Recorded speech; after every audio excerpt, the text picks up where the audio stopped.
సరే. Last వీక్‌ది homework అందరూ చేసేసారా? ఏమ్మా? ద్వితీయోపదేశకాండం 1 అధ్యాయం 31, 32, 33 ప్రకారం అవి రాయమన్నారు కదా! రాసారా? నా వాయిస్ ఇనిపిస్తుందా? Yes aunty. మరి ఎవరు ఆన్సర్ చెప్పరేంటి? పంపిస్తానండి ఇప్పుడు. పంపి, త్వరగా పంపి. నువ్వెప్పుడు అంకుల్‌తో తిట్లు తినిపించుకోవడానికి ఉంటావు. త్వరగా పంపి. సరే అండి. ఆ రోజు 3 పాయింట్సే చెప్పారు గదా! ఏంటవి గుర్తున్నాయా ఎవరికైనా? అది ముందు వీక్ అదే చెప్పారు. మొన్న అదే చెప్పారు. ఏం చెప్పారు? అజయ్, హర్షిత ఈరోజు మీరు ఏమైనా మాట్లాడాలి. ఓకే?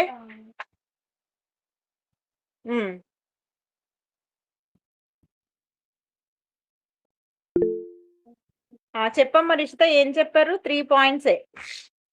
ఎస్ అండి. మనుష్యుడు తన కుమారుని ఎత్తుకున్నట్లు దేవుడు ఇశ్రాయేలీయులను ఎత్తుకున్నాడండి. ఒకటి. సెకండ్ పాయింట్, ఇశ్రాయేలీలకు త్రోవ చూపించి వారు గుడారం వేయవలసిన స్థలములను దేవుడు ఇశ్రాయేలీలకు సిద్ధపరిచాడు. ఏం సిద్ధపరిచాడు? త్రోవ చూపించి వాళ్ళ గుడారంలో వేయవలసిన స్థలములను చూపించాడా? ఓకే. థర్డ్ పాయింట్, రాత్రి అగ్నిస్తంభము పగలు మేఘస్తంభముగా ముందర నడిచారండి. ఓకే. కానీ ఇశ్రాయేలీయులు ఆయన యందు విశ్వాసం ఉంచలేదండి. Okay, very good. ఈ పాయింట్లు ఎవ్వరు చెప్పలేరు?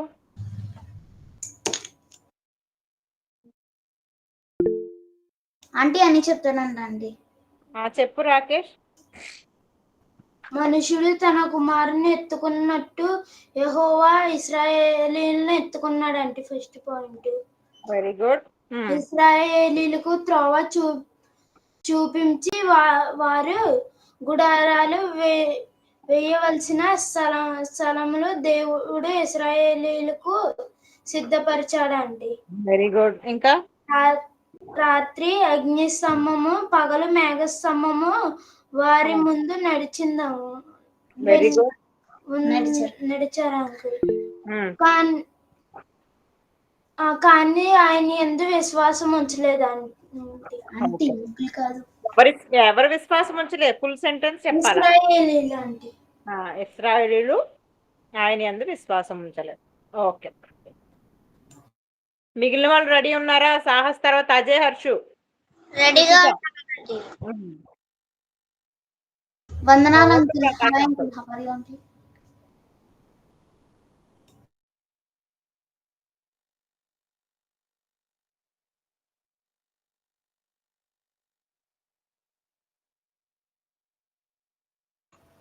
ఇంకెవరమ్మా పెండింగ్ ఎవరున్నారు చెప్పండి. సాహస్ ఉన్నాడు, రిషిత, రాకేష్ చెప్పారు. సాహస్ చెప్పమ్మా.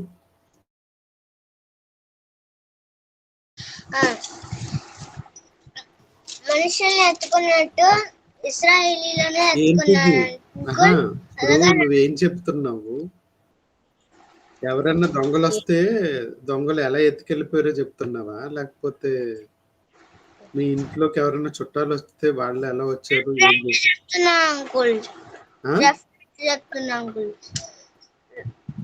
నాకు అర్థం కాలేదు. ద్వితీయోపదేశకాండం 1 అధ్యాయం 31, 32, 33, 34. దేనికవి? రాత్రి అగ్ని స్తంభంగాను. ఒక్క నిమిషం నువ్వు చెప్తావా? It is based on Deuteronomy chapter 1 verse 31 to 33 that Israel was against God. The first point is God took care Israel as a man carrying his child, and the next one is God made some place for them to camp, and the third point is he was fire in the night and a cloud in the morning to lead their path, but Israel were not trusting the Lord. Okay, good. ఇంకెవరున్నారు? నువ్వు ఆగమ్మా. ఎవరు? ఏం పేరు? సాహస్. నువ్వు ఆగు. చెప్పుదు కానీ wait bit. నేను నీకు టైం ఇస్తాను. ఇంకెవరున్నారమ్మా?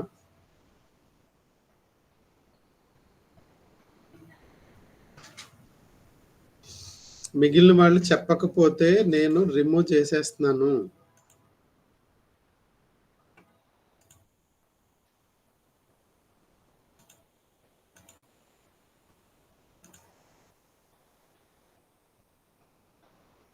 చెప్పు సాహస్. రాత్రి అగ్నిస్తంభంగాను పగలు మేఘస్తంభంగాను మీకు ముందుగా నడిచిన మీ దేవుడైన యెహోవా యందు ఇశ్రాయేలీయులు విశ్వాసం ఉంచడం లేదు. సాహస్, నువ్వు ఫస్ట్ బేసిక్ గా ఒకటి నేర్చుకోవాల్సింది ఏంటంటే, ఇప్పుడు కింద చెప్పబోయే అంశాలు దేనికి సంబంధించినవి అని అంటే, చెప్పండి. రిషిత చెప్పమ్మా. ఇశ్రాయేలీలు దేవుడు ఎన్ని చేసినా గానీ ఆయన ఎందుకు విశ్వాసం ఉంచారు? ఇంకెవరు చెప్తారు? హెడర్, మనం నేర్చుకున్న హెడర్ కరెక్ట్ గా చెప్పాలి. మధ్యలో అంకులు, ఆంటీ ఈ పదజాలాలు ఇంకెవరు చెప్తారు? చెప్పమని చెప్తుంటే మళ్ళీ ఏంటి? దేవుడు ఇశ్రాయేలీయులకు చేసిన మేలులు.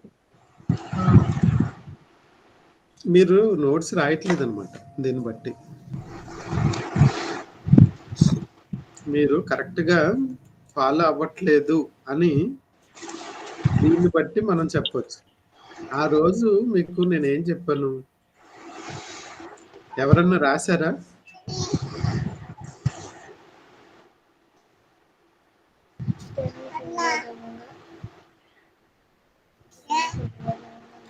ఎవరన్నా రాశారా?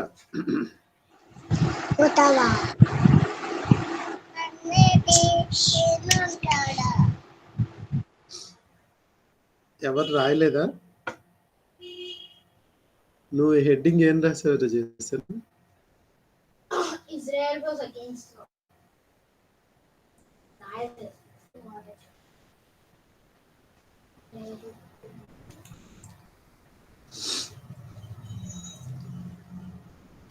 కానాను నుండి కానానుకు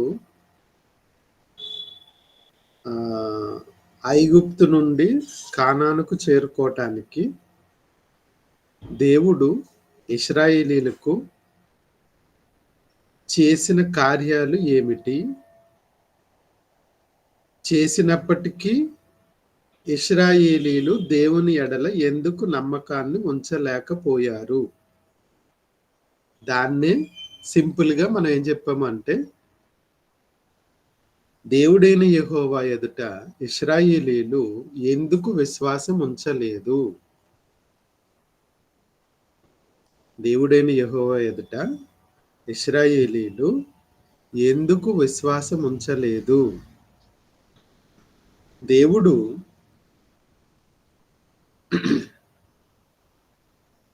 ఇందాక మీరు ఇప్పుడు చెప్పారు చూసారా, ఏవి వచనాలు 31, 32, 33 ఏవైతే ఉన్నాయో అవి ఐగుప్తులో నుండి కానానుకు చేరుకోవటానికి దేవుడు మొట్టమొదట ఏం చేశాడు? ఒక మనుషుడు తన కుమారుణ్ణి ఎత్తుకొనున్నట్లుగా మీ దేవుడు వారి దేవుడైన యెహోవా వారిని ఎత్తుకొని తీసుకొచ్చెను. 2, వారి గుడారాలు వేసుకోవలసిన స్థలాన్ని సిద్ధపరిచాడు. రాత్రివేళ అగ్నిస్తంభంగాను పగటివేళ మేఘస్తంభంగాను యెహోవా వారి ముందర నడిచెను. అయినను ఇశ్రాయేలీయులు దేవుని ఎడల విశ్వాసం ఉంచలేదు. ఐగుప్తు నుండి అరణ్య మార్గంలో కనాను చేరుకునే సమయంలో ఇశ్రాయేలీలు దేవుడు ఏం చేసినా ఎందుకు విశ్వాసం ఉంచలేదు? దేవుడు ఎందుకు విశ్వాసం ఉంచలేదు? అర్థమైందా? ఇప్పుడు చెప్పు.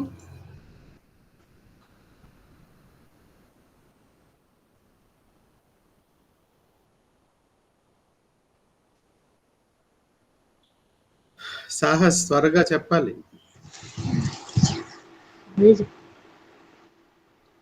టెన్షన్ పడుకో. ఎందుకు? ఎవరైనా ఉన్నారా పక్కన? రాత్రి లేదా అంకుల్? డాడీ ఉన్నాడా? లేడు అంకుల్. ఎవరన్నా తిట్టారా నిన్ను? లేదు అంకుల్. మరి ఎందుకు? అక్క చెల్లి కొట్టిందా? లేదు అంకుల్. చెల్లి తిడుతుందా నిన్ను? లేదు అంకుల్. ఏమన్నా ముద్దు పెట్టుకుందా? లేదు అంకుల్. చెల్లి నిన్ను గౌరవించట్లేదా? అన్నయ్య అని పిలవట్లేదా? పిలుస్తుంది అన్న ఆంటీ అంకుల్. మరి ఎందుకు నువ్వు టెన్షన్ పడుతున్నావు? ఇప్పుడు చెల్లి చెప్తా చూడు ఒకసారి. చెప్పమ్మా.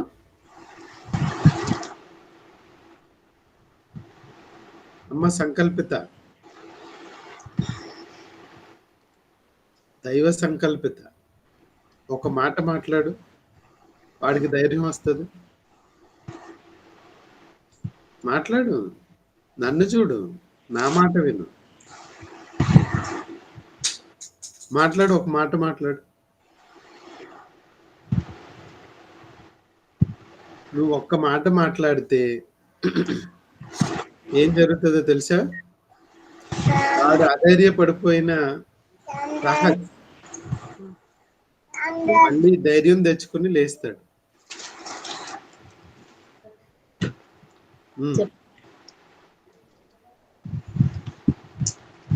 రాత్రివేళ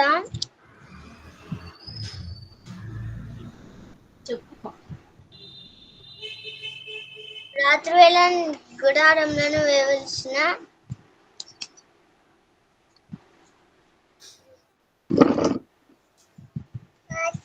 నువ్వు పొద్దున ఏం చెప్పినావో అది చెప్పు. రాత్రి అగ్నిస్తంభంగాను పగలు మేఘస్తంభంగాను మీకు ముందుగా నడిచిన మీ దేవుడైన యెహోవా యందు విశ్వాసం ఉంచలేదు. అమ్మా పెద్దవాళ్ళు ఎవరన్నా ఉన్నారా ఇక్కడ? ఎవరు? ఒక నిమిషం సాహస్, ఒక నిమిషం ఆగమ్మా. ఎవరు? ఏం పేరు? వీళ్ళ పేరేం పేరు? అన్న పేరేం పేరురా? జగదీష్ అన్న గాని లేదా వీళ్ళెవరు? ప్రభాకర్ అన్న ఏడి లేరమ్మా? ఒకసారి వీళ్ళకి చక్కగా ఈ 3 సెంటెన్సెస్ ఒక పోస్టర్ చేసి పంపించండి. అప్పుడు వాళ్ళు నేర్చుకుంటారు. లేకపోతే వాళ్ళు మనం ఒక్కొక్కటి ఎక్స్ప్లెయిన్ చేస్తుంటే వాళ్ళు ఏమవుతుందంటే అది పెద్ద సెంటెన్స్ గా కన్ఫ్యూజ్ అయిపోతున్నారు చిన్నవాళ్ళు. మరి ఈ 3 సెంటెన్సెస్, ఇశ్రాయేలీలు అరణ్య మార్గంలో ఐగుప్తు నుండి కానానుకు చేరుకొనటంలో దేవుడు ఏం చేసినా దేవుడైన యెహోవా వారి ఎడల దేవుడు ఏం చేసినా ఎందుకు విశ్వాసం ఉంచలేదు? అది పైన మనకు వివరణ, అంటే క్వశ్చన్. దానికి ఆన్సర్ ఏంటి అంటే దేవుడైన యెహోవా ఫస్ట్ ఏంట్రా? గాడ్ ఇజ్రాయెల్ ని ఒక మ్యాన్ తన చైల్డ్ ని పట్టుకున్నట్టు క్యారీ చేస్తున్నాడు. సెకండ్ది నైట్ టైం ఏమో ఫైర్. సెకండ్ది ఇజ్రాయెల్ ట్రస్ట్ చేయట్లేదు గాడ్ ని. God was helping them to seek out a place to pitch their tent. నువ్వు మరి కూడా మర్చిపోయావు. చెప్పినోడు నువ్వే మర్చిపోయావు. నువ్వు ఆగరా, చెప్పు. రక్షిత కాదు, రిషిత. నువ్వు ఇందాక చెప్పావు కదా రిషిత, చెప్పు. 2వ పాయింట్ చెప్పమ్మా. అన్నాళ్ళు రాస్తున్నారు, మీరు పంపిస్తారు. చెప్తున్నాను అంకుల్. ఉమ్, ఇశ్రాయేలీలకు త్రోవ చూపించి వారు వేయవలసిన స్థలములను దేవుడు ఇశ్రాయేలీలకు సిద్ధపరిచాడు. ఉమ్. తర్వాత 3 రాత్రి అగ్నిస్తంభమును పగలు మేఘస్తంభములను మీకు ముందరగా నడిచిన యెహోవా యందు మీరు విశ్వాసం ఉంచలేదు. ఇవమ్మ ఈ 3 పాయింట్లు రాసి ఒక ఫ్రేమ్లా చేసి పంపించండి. అప్పుడు వాటిల్ని నేర్చుకుంటారు వీళ్ళు. వీళ్ళు అంత సొంతంగా సెంటెన్సెస్ ఫ్రేమ్ చేయలేకపోతున్నారు. ఈ ఎక్స్ట్రీమ్ కువైట్ తెలుగు ఆనంద ఎవరమ్మా? ఆనంద్ కృపానంద్ అంకుల్. కృపానంద్. మరి ఇట్రా ఆనంద్ అంటావు ఇట్రా. ఏమ్మా మీరు వందనాలు. మీరు రెగ్యులర్ గా వస్తారా లేదా అప్పుడప్పుడు వస్తారా?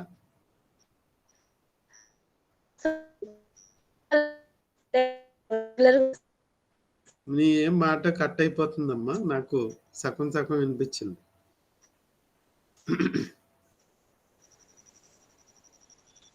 ట్రావెలింగ్ లో ఉన్నారా మీరు? లేదయ్య గారు, ఇంట్లోనే ఉన్నామయ్య గారు. మరి ఏమ్మా మీరు రెగ్యులర్ గా జాయిన్ అవుతారా లేదా అప్పుడప్పుడు మీకు వీలు ఉన్నప్పుడు జాయిన్ అవుతారా? రెగ్యులర్ గా జాయిన్ అవుతున్నామయ్య గారు. మరి శనివారం శుక్రవారం జాయిన్ అవ్వలేదు? అంటే మా చిన్నాన్న ఒక్కను నేను ఆ అక్కకు చెప్పినానయ్య గారు. ఓకే సరే. పిల్లలు జాయిన్ అవుతున్నారమ్మా? ఈ రోజు పిల్లలు అమ్మమ్మ వాళ్ళ ఇంటికి వెళ్ళి ఉన్నారయ్య గారు. నేను ఇంటా ఉన్నాను. సరే. ఈ సంకల్పిత నారాయణ రెండో సంకల్పిత తమ్ముడు సంకల్పిత వాళ్ళేనా? సాత్విక నువ్వు చెప్తావమ్మా?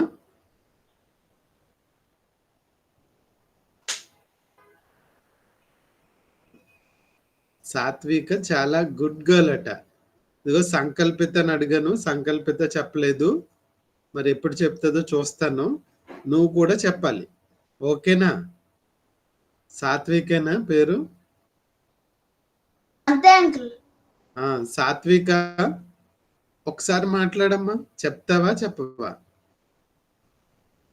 ఇశ్రాయేలీలు దేవుడు వారి ఎడల ఏ కార్యాలు చేశాడు, అయినను ఎందుకు విశ్వాసం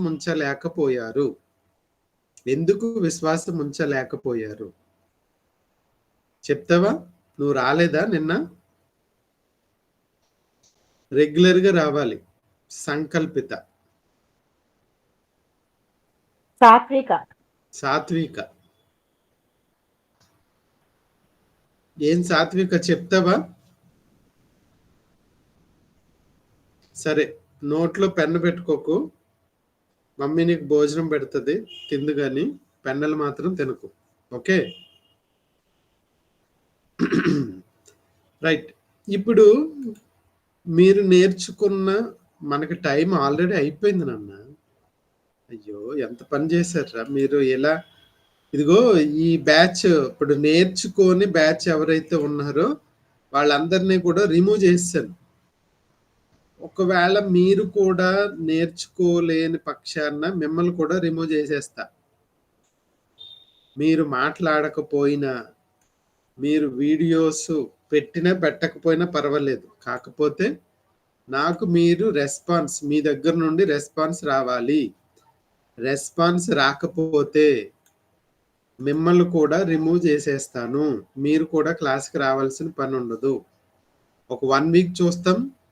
మీరు సరిగ్గా నేర్చుకోవట్లేదా, మళ్ళీ మీ మమ్మీ వాళ్ళ చేత మీరు నేర్చుకుని వాళ్ళు మిమ్మల్ని జాయిన్ చేస్తేనే తప్ప నేను జాయిన్ చేసుకోను. అర్థమవుతుందా? ఇప్పుడు ఒక ఇద్దరిని రిమూవ్ చేస్తాం, చూసారు కదా? ఒక ఇద్దరు కనెక్షన్స్ వాళ్ళని రిమూవ్ చేసేసాం. వాళ్ళు వాళ్ళ పేరెంట్స్ తోటి వచ్చి మనకి మాట్లాడితేనే తప్ప అలో చెయ్యం. మీకు ఎందుకు ఆ ఇన్ఫర్మేషన్ చెప్తున్నామంటే, మీరు కూడా క్లాస్కి జాయిన్ అయిన తర్వాత చెప్పకపోతే మిమ్మల్ని కూడా రిమూవ్ చేయటం జరుగుతుంది. మర్చిపోకండి. అర్థమవుతుందా? మీరు క్లాస్కి వచ్చింది నేర్చుకోవటానికి, నేర్చుకున్న దాన్ని చెప్పాలి, అడిగినప్పుడు చెప్పాలి. చెప్పకపోతే మీరు నేర్చుకోవట్లేదు అని మిమ్మల్ని కూడా రిమూవ్ చేసేస్తాము. ఓకే?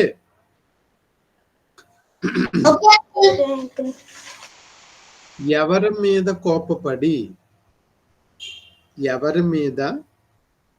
కోపపడి దేవుడు, మరియు చూడండి ఇక్కడ ఎవరి మీదో కోప్పడ్డాడట దేవుడు. ఆ ఎవరో ఈవేళ తెలుసుకుందాం. మరియు యెహోవా మిమ్మును బట్టి నా మీద కోప్పడ్డాడు.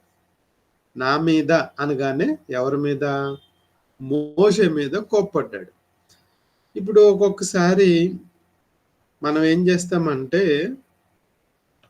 రాకేష్ సమాధానం చెప్పకపోతే రిషిత మీద కోప్పడతాం. వాడు చెప్పట్లేదు అనుకో, రిషిత మీద కోప్పడతాం. ఎందుకు అని అంటే, వాడిని చెప్పనివ్వకోకుండా ఆన్సర్లు చెప్పేసేది ఎవరు అంటే రిషిత. అందుకని ఒక్కొక్కసారి రిషిత మీద కోప్పడతాం. అలాగే దేవుడు మిమ్మును బట్టి అనగా ఇశ్రాయేలీలను బట్టి ఎవరి మీద కోప్పడ్డాడు అని అంటే, నా మీద కోప్పడ్డాడు. ఆ విషయం నాకు తెలుసు కనుక మీకు చెప్తున్నాను.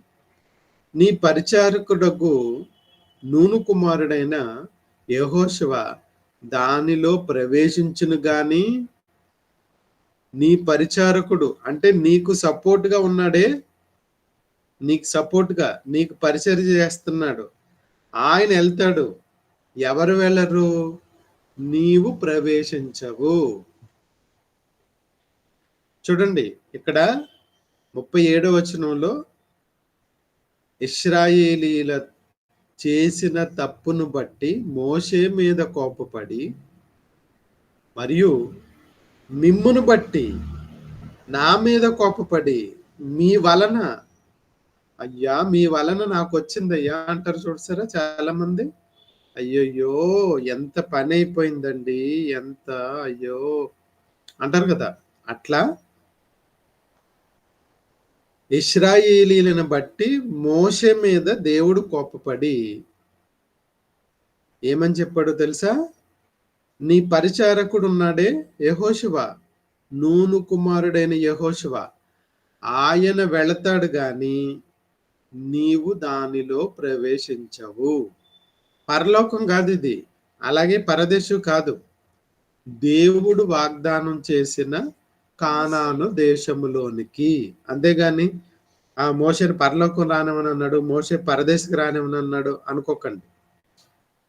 ఎక్కడికి రానివని అన్నాడు? వాగ్దానం చేసిన కానాను దేశంలోనికి నిన్ను పంపించను. ఎవరు వెళ్తారో తెలుసా? నీ సర్వెంట్ వెళ్తాడు, నీ పరిచారకుడు, నీకు పరిచర్యలు చేస్తున్నాడే ఆయన వెళ్తాడు కానీ నువ్వు వెళ్ళవు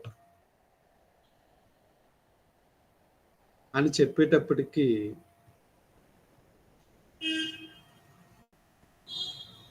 అయితే నేను వాడు మంచోడు కాదు, వాడు చెడ్డోడు, లేకపోతే వాడికి నేనేం చెప్పను, వాడిని తీసుకెళ్తాను నన్ను తీసుకెళ్ళట్లేదా అని మోషే మనకులాగేమి అలగలేదు. ఏం చేశాడో తెలుసా? అతడు చెప్తున్నాడు, దేవుడు ఇంకేం చెప్తున్నాడు చూడండి. అతడు ఇశ్రాయేలీలు దానిని స్వాధీనపరుచుకొన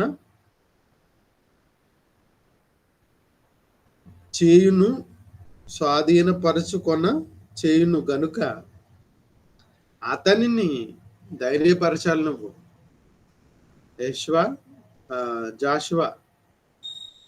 యెహోషువ నువ్వేం చేయాలో తెలుసా? ఇదిగో దేవుడు నన్ను పంపించట్లేదు ఆ దేశానికి, నువ్వు వెళ్తావు గనుక నువ్వు చాలా చక్కగా నేను చెప్పినట్లుగా దేవుడు ఏదైతే మీకు ఆజ్ఞాపించాడో అవన్నీ నీకు చెప్తాను, దాని ప్రకారంగా నీవు వెళ్ళి చెయ్యాలి అని బాధ్యతను అలాగే ధైర్యాన్ని నువ్వే నీ సేవకుడు ఉన్నాడే, నీకు పరిచర్య చేస్తున్నాడు జాషువా, ఆయనకు అప్పగించు అని చెప్పగానే ఈ మాటలు, ఆ దినమున మంచి చెడ్డల నెరగని నీ కుమారులు అనగా అపహరింపబడుదురనియు మీరు చెప్పిన మీ పిల్లలు దానిలో ప్రవేశింతురు. దానిని వారికిచ్చెదను, వారు స్వాధీనపరుచుకుందురు. మంచి చెడ్డల నెరుగని, మంచి చెడ్డల నెరగని. ఇంగ్లీష్లో ఏముందమ్మా చూడు ఒకసారి. ఆ దినమున మంచి చెడ్డలు నెరుగని మీ పిల్లలు. who today have no knowledge of good or evil. ఎవరికైతే మరి మంచి చెడుల మీద ఏ నాలెడ్జ్ లేదో అలాంటి నీ కుమారులు, మీ కుమారులు అనగా అపహరింపబడుదురని మీరు చెప్పిన మీ పిల్లలు దానిలోకి వెళ్తారు, మీరు మాత్రం వెళ్ళరు. దానిని వారికి ఇచ్చేదను, వారు దానిని స్వాధీనపరుచుకుంటారు. వాళ్ళకి, మీ పిల్లలకి ఇస్తాను, మీకు ఇవ్వను అని ఎవరితో చెప్పెను? దేవుడైన యెహోవా మోషేతో చెప్పెను. మోషేతో స్వాధీనపరుచుకొనబో దేశానికి ఎవరు వెళతారు, ఎవరు వెళ్ళరని చెప్పెను. 1, ఎవరు వెళ్ళరు, నీవు ప్రవేశించవు. నీవు అనగా మోషే. అందుకని దేవుడు వాగ్దానం చేసిన కానాను దేశానికి మోషే ప్రవేశించడనియు. రాసుకోండి, రాసేవాళ్ళు పెద్దవాళ్ళు కాస్త రాసి పిల్లలకు పెడితే వాళ్ళు నేర్చుకుంటారు. మోషే వెళ్ళడనియు. ఓకే, మోషేకి పరిచారకుడైన నూను కుమారుడైన యెహోషువ వెళ్ళుననియు, మరియు మంచి చెడ్డల నెరగని మీ కుమారులు అనగా మంచి చెడ్డల నెరగని మీ కుమారులు అనగా అపహరింపబడుదురని మీరు చెప్పిన ఆ పిల్లలు దానిలో ప్రవేశింతురని దేవుడైన యెహోవా మోషేకి సెలవిచ్చెను. ఓకే, అర్థమైందా? చెప్పండి అంకుల్. మళ్ళీ 3 పాయింట్స్ వచ్చినాయి. దేవుడైన యెహోవా ఎవరు ఆ దేశాన్ని స్వాధీనపరుచుకుందరు, దాంట్లో ప్రవేశించదురని చెప్పాను. ఎవరు ప్రవేశిస్తారు, ఎవరు ప్రవేశించరు అనే విషయాన్ని దేవుడైన యెహోవా మోషేతో చెప్పాను. ఎవరు ప్రవేశించరు అంటే ప్రవేశించని వాళ్ళని మొట్టమొదటగా చెప్పాడు. మోషే ప్రవేశించడనియు, నూను కుమారుడైన యెహోషువ ప్రవేశించననియు, మోషే సేవకుడైన నూను కుమారుడైన యెహోషువ ప్రవేశించుననియు, మరియు మంచి చెడ్డల నెరగని ఇశ్రాయేలీల కుమారులు అనగా అపహరింపబడుదురని మీరు చెప్పిన మీ పిల్లలు దానిలో ప్రవేశింతురు, దానిని స్వాధీనపరుచుకుందురు అని దేవుడైన యెహోవా మోషేతో సెలవిచ్చెను. ఓకే, ఇవి నేర్చుకుని మళ్ళీ నేను ఫ్రైడేకి రావాలి. అర్థమైందా? ఫ్రైడే రోజు మీరు వస్తే, ఫ్రైడే రోజు మీరు నేర్చుకున్నవి మీరు ఎర్లీగా జాయిన్ అవ్వాలి. ఎర్లీ 6:50కే జాయిన్ అవ్వాలి. 7 o'clock కల్లా మీ హోంవర్క్ ఏవైతే ఇచ్చారో పెండింగ్ అవి మిమ్మల్ని అడగటం జరుగుతుంది. అవి చెప్పిన తర్వాత 7కి క్లాస్ స్టార్ట్ చేసేస్తా. మీరు 6:50కే జాయిన్ అవ్వాలి. అందరిలాగా లేటుగా, ఇప్పుడు చూడండి ఆషేర్ చూసారా, క్లాస్ అయిపోయిన తర్వాత జాయిన్ అయ్యాడు. అలా జాయిన్ అయితే బెస్ట్. అలాగే 7కి జాయిన్ అయినా వేస్ట్. ఎందుకంటే 7కి మీరు జాయిన్ అయినా మిమ్మల్ని నేనే డిలీట్ చేసేస్తా. ఎందుకంటే మీరు 6:50కి జాయిన్ అవ్వలేదు. 6:50కి జాయిన్ అయ్యి లాస్ట్ వీక్ ఏం చెప్పారో దానికి ఆన్సర్ రాసి పంపించలేదు కనుక మిమ్మల్ని కూడా డిలీట్ చేసేస్తా. ఓకేనా? క్లాస్కి ఎవరు జాయిన్ అవుతారు అంటే దేవుని మాటలు ఎవరైతే విని దాన్ని నేర్చుకుని మళ్ళీ తిరిగి చెప్తారో వాళ్ళకి మాత్రమే నా క్లాస్లో మీకు పర్మిషన్ ఉంటుంది. లేని పక్షాన డిలీట్ చేయబడుతుంది. ఓకే, ఈవేళ చెప్పిన క్లాసు గత క్లాసులో మీకు చెప్పబడినవి ఒక చక్కటి ఏంటది పోస్టర్ లాగా వాల్ పోస్ట్ లాగా చేసి మీకు అన్నవాళ్ళు గ్రూప్లో పెడతారు. ఓకే, అవి నేర్చుకుని రావాలి. అర్థమైంది? అంకుల్ టుడే కూడా పెడతారా అంకుల్? ఈవేళ కూడా మరి ఇదిగో సాహస్ కంగారు పడిపోతున్నాడు, గాబరా పడిపోతున్నాడు. మీరు రాయండి, మీకేంటి? మీరు రాసి పంపిస్తేనే వాళ్ళు నేర్చుకుంటారు. అర్థమైందా? సాహస్ చెల్లి పక్కనే ఉంది కాబట్టి నువ్వేం కంగారు పడుకో. అమ్మా సంకల్పిత, నువ్వు వాడికి కాస్త ఎంకరేజ్మెంట్ ఇవ్వాలమ్మా. ఎందుకు వాడిని నువ్వు కాస్త ఇబ్బంది పెట్టేస్తున్నావు? వాడు టెన్షన్ పడిపోతున్నాడు చూడు.